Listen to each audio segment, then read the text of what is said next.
इसको इस्पात संयंत्र के COB-10 में रिटर्न फ्लो को संभालने के लिए बैटरी से बाई प्रोडक्ट साइट तक 2 पैरेलल अंडरग्राउंड रिटर्न एमोनियकल लाइन बनाई गई थी।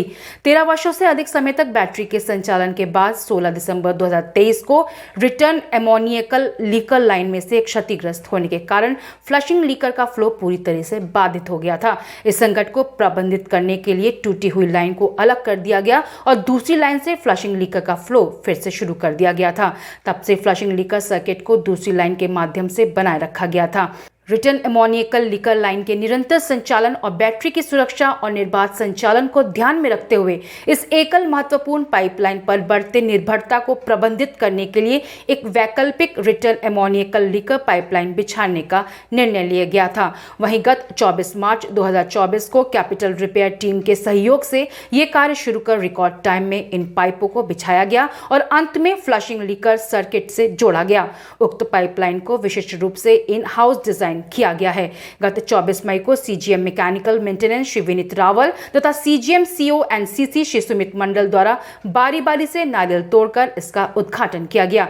ये CGM mechanical maintenance Shri Vineet Rawal, CGM CO NCC Shri Sumit Mandal और GM CO NCC Shri Sanjay Pal के मार्गदर्शन में कोक ओवन और सेंट्रल कैपिटल रिपेयर ग्रुप और सिविल मेंटेनेंस टीम का एक बेहतरीन क्रॉस सेक्शनल टीम का प्रयास है। इस संबंध में CGM CO NCC Shri Sumit मंडल ने प्रसन्नता व्यक्त करते हुए विस्तार से जानकारी देते हुए कहा, This return ammoniacal liquor line is a lifeline of any battery.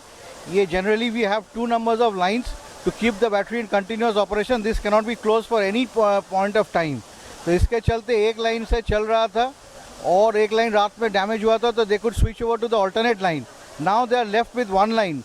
So considering the urgency, we had approached CGM Mechanical sir, and he has given his team and has risen to the task, that particular team, and has made this particular line in record time. So the threat of any leakages in this particular line and stoppages of the battery is not there now. So we are very happy. वहीं GM CO NCC Shri Sanjay Pal ने इस संबंध में विस्तार से जानकारी दी।